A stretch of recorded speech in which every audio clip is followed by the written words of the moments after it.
Industry research suggests that the electronic goods market in India was worth over 20,000 crore rupees in 2009. This is slated to grow by a compounded annual growth rate of 15% between 2010 and 2013.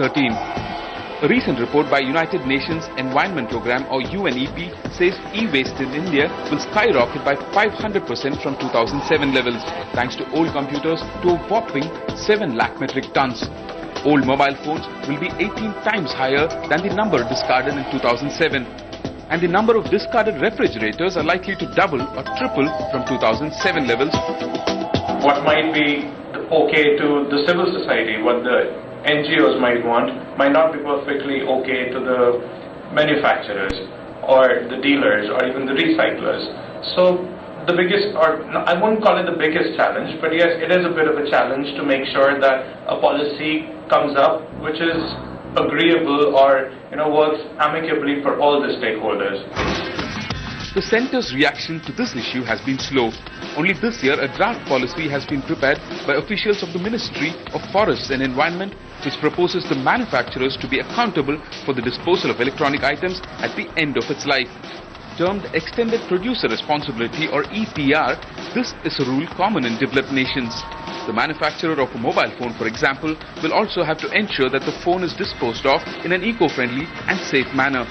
If passed, this will become a landmark legislation in India, which till date does not have a proper policy tackling e-waste. The manufacturers, for example, if there is a manufacturer of a television, he is expected to collect the television which he has sold and then give it to the recyclers. This portion, I am not very sure how effective it will be when it is implemented, but then that's been covered in the legislation. So we have to wait and see. But I am very sure that as far as industries are concerned, the legislation will definitely help regularizing the disposal and safe handling of the e-waste. As of now, only the Hazardous Waste Management Handling and Transboundary Movement Rules 2008 hints at regulating e-waste disposal. But a hint is simply not enough in a country with exploding growth in consumption. So it is now up to industries like the IT sector to take steps on their own to help save the environment. We realized that there was an impending need to do this, educate people about recycling, and we saw what's happening in the IT industry, and therefore as an organization we just took it upon ourselves to really look at the whole concept of recycling and why should people do it. But the awareness is spreading much slower than the speed at which e-waste is accumulating. Some state governments like Tamil Nadu, Maharashtra and Delhi have taken the initiative to at least study the e-waste scenario in their states and are said to be working out legislation to tackle the same. And as the wheels of the states slowly turn, e-waste mysteriously continues to turn up at our ports, slipping through the loopholes in the law and cracks in policing, which is probably why some responsible organizations, especially in the IT sector, advocate self-policing. A manufacturing company, be it in Taiwan or in China or in the US, can create the scale to take care of this e-waste far more effectively than thousands of individual companies trying to do that. It's important for them to do it. It's their capability that they have that is unique to managing this e-waste. So we are encouraging, whenever we make a buying decision, we look at those companies that have a clearly articulated policy on e-waste and they've invested in managing e-waste. It's those companies that we buy hardware from. With the second largest mobile phone network in the world and a rapidly expanding IT industry, India is a ticking time bomb for an environmental calamity. That's about the dangers of waste generated in India as it marches along the road to prosperity. But toxins are also sailing into the country from developed nations. It's easier to dump waste along our porous coastline. That story is coming up after this short break. Stay with us. Welcome back. You're watching ED Inside. The shipbreaking industry in India is estimated to generate 4,000 crore rupees in revenues every year. But what the industry refuses to include in this figure is the occupational health cost. Hundreds of tons of hazardous waste is generated not just from shipbreaking, but also from direct imports.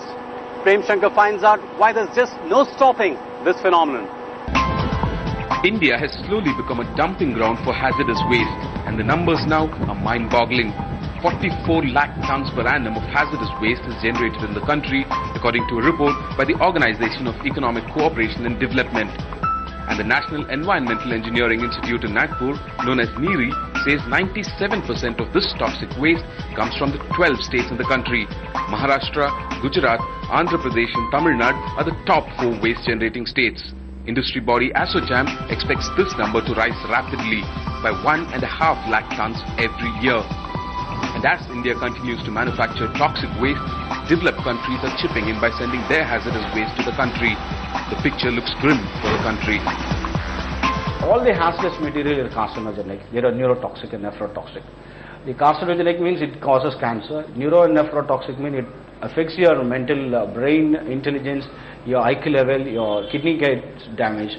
So these things will happen and it will spoil the environment. The biggest contributors to hazardous waste in the country are the shipbreaking yards and ships from abroad which themselves carry toxic waste into Indian shores. The United Nations Environment Programme reports that 10 million tons of toxic garbage cross international borders every year. And amongst the yards, Alang and Mumbai Scrapping Yard are the most notorious. Alang in Gujarat is the world's largest shipbreaking yard. International NGO Greenpeace last visited Alang in 1999 and compiled a report on the yard.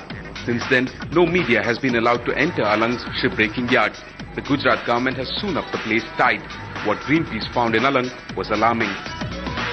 The shipbreaking was of course the most dramatic expose because you have a large ship which itself is a floating piece of hazardous waste because it has tons of asbestos, it has polychlorinated biphenyls, it has heavy metal containing paints, and these ships are coming at the rate of were coming at the rate of 1 ship a day to be broken in Alang. They exacted a very, very heavy toll and continue to do so on workers' health and on the environment, the local environment. Ships need to be visible at night, so they paint their hulls with bright colors. But these colors contain heavy metals like cadmium, which is carcinogenic. Ships cannot rust, so they get a coat of anti-corrosives like lead oxide and zinc chromate. They cannot allow fungus or algae to grow on their hulls, so anti-fouling agents are used. In the 70s, anti-fouling agents contained mercury and arsenic. Now they contain TBT or tributyl tin, a substance that accumulates in the human bloodstream and doesn't disintegrate. Lubricating oils in ships contain PCBs or polychlorinated biphenyls, toxins that cause cancer in humans. Asbestos used in ships to prevent them from burning are sorted out by people at these yards with their bare hands without protective clothing. A micrometer of asbestos can cause cancer and doesn't get destroyed by chemicals in the human body. You don't need any kind of study to understand or to know that what's happening in Alang. Just one visit there is more than enough to see what's happening there. We have very poor working conditions. There's no forget focus. There's no there's nothing on occupational safety and occupational hazards that the workers face there. They are very rudimentary conditions that the workers work in. They have very little access to any kind of protective equipment. If any they have, it's not suited to Indian conditions. As recently as in October last year, a ship called Platinum 2 docked at Alang for breaking. It took an international NGO to raise the alarm that the ship contained hazardous waste. The Gujarat government still allowed the ship to dock, despite the huge presence of PCBs. How did the ship come to Indian shores? The US government attempted to find the owners of the ship for trying to dispose of it in America. But the ship owners changed its name from SS Oceanic Independence, by which it was originally known. They then took the ship to Kiribati, an island country in the Pacific Ocean, where it was re-registered as Platinum 2 and ownership went to a Liberian company, Platinum Investment Services. A shipbreaking company at Alang then bought the aged ship for its scrapyard. Many developed countries employ this method for transferring ships to various owners in other countries as they are unable to circumvent tough laws against hazardous waste in the developed countries. A little money and lax rules opens up India's coast to their toxic carriers. Government of India have alerted that the coastal authorities, CRZs, they should be more cautious while importing when the downloading is there, when uploading is there, what type of hazardous waste is coming, what type of toxic material is coming. Though in a consignments something is said, something is loaded, still it's a big question. In 1997, the Supreme Court created a high-powered committee to figure out rules on hazardous waste. A report was filed by this committee in 2003. An order was passed that put the onus on the Ministry of Environment and Forests to root out this problem. A Supreme Court monitoring committee was created to ensure these rules were implemented. In 3 years, this committee too was disbanded and rules became lax. Now, despite legislation tackling hazardous waste in particular, the Hazardous Waste Management Handling and Transboundary Movement Rules 2008 toxic waste sails right in. I think we need to have a relook at our waste import and export policy thoroughly, because the kind of regulation we were envisaging and we had put in place and we were sincerely implementing. Supreme Court Monitoring Committee was also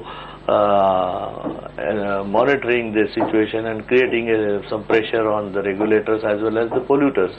However, the desired level of success in the import of hazardous waste is still to be achieved. Though India is a signatory to the Basel Convention of 1989, which controls the transboundary movement of hazardous waste and the disposal, corruption and the need to make a quick buck supersede the environment and health concerns. The 400 to 500 ships scrapped annually in India deliver more than 9 million tons of steel, which is about 15% of the annual requirement of the Indian steel industry. It's a 4,000 crore industry. But I would say that there is a lot of fake documentation happening, and therefore what is claimed cannot be authenticated. These claims need to be further corroborated with documentary evidence. A 2006 Supreme Court report says that the number of fatal accidents in India's shipyards is 6 times higher than the nation's mining industry. It also said that 1 in 6 ship recyclers suffer from asbestosis. 10 years ago, Greenpeace found that 14% of Alang's population was at extremely high risk of cancer. This economy of health is a fragile one. India needs to find the balance, and soon. But that's all in this edition of ED Insight. We'll be back next week, but until then, don't forget to write in with your feedback and suggestions. Thanks so much for watching.